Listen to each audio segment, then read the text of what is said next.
So, బేసిక్‌గా చాలామంది అంటూ ఉంటారు పోక్సో కేస్ పెట్టగానే వితిన్ 24 అవర్స్‌లో అరెస్ట్ చేయాలని జెప్పేసి. మరి బండి సంజయ్ కుమారుడు బండి భగీరథ్ మీద గూడా పోక్సో కేస్ అయింది. మరి 24 అవర్స్‌లో ఎందుకు అరెస్ట్ జేయట్లేదండి? పోక్సో కేసు పెట్టంగానే అరెస్ట్ చేయాలని ఏడ లేదు. సాధారణంగా ఏమవుతుందంటే హ్మ్. పోక్సోతో పాటు అత్యాచార నిందితులను ఇమీడియట్ అరెస్ట్ చేయాలి.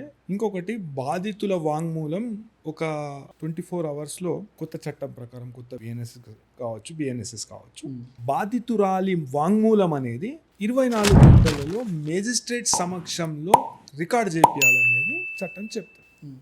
అయితే దీనిలో నాకు ఉన్న సమాచారం ప్రకారం 75 అండ్ 76 ఆఫ్ బిఎన్ఎస్ అయితే గతంలో 354 సబ్ సెక్షన్స్ ఉంటుండే 354 ఏబిసిడి అట్లా 354 ప్రాథమికంగా ఏం చెప్తుంది అంటే అసభ్యకరంగా ప్రవర్తించడం హ్మ్. లేకుంటే అసభ్యకరంగా సైగలు చేయడం ఏదైనా సెక్షువల్ ఫేవర్ కోరడం హ్మ్. అదేవిధంగా outraging the modesty of a women హ్మ్. అనేది 354 చెప్తుంది. ఆ సెక్షన్లో కేసు పెడితే 3 సంవత్సరాల పనిష్మెంట్ అనేది ఉంటుంది. హ్మ్. అంటే కేసు ప్రూవ్ అయితే హ్మ్.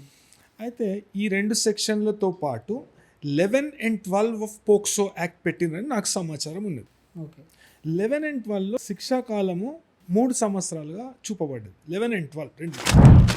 అయితే 35(3) ఆఫ్ బిఎన్ఎస్ఎస్ ఇంతకుముందు 41A ఏదైతే అర్నేష్ కుమార్ తీర్పు ప్రకారం అది ఒక చారిత్రక తీర్పు. అయితే మనకున్న సమాచారం ప్రకారం బండి సంజయ్ కుమారుడు చేసిన ఫిర్యాదు ప్రకారం ఒక ఎఫ్ఐఆర్ అనేది రిజిస్టర్ చేయడం జరిగింది. ఆ ఎఫ్ఐఆర్లో నేను కొన్ని ఆధ్యాత్మిక ప్రదేశాలకు లేకుంటే గుళ్ళకు వీళ్ళ ఫ్యామిలీతో కలిసి వెళ్ళాను.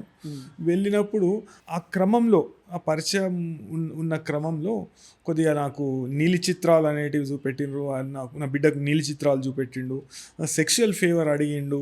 అంటే ఆల్రెడీ అత్యాచారం జరిగిందంటున్నారు. అత్యాచారం జరగలేదు. అత్యాచారం అనేది ఎక్కడ కూడా చెప్పాడు.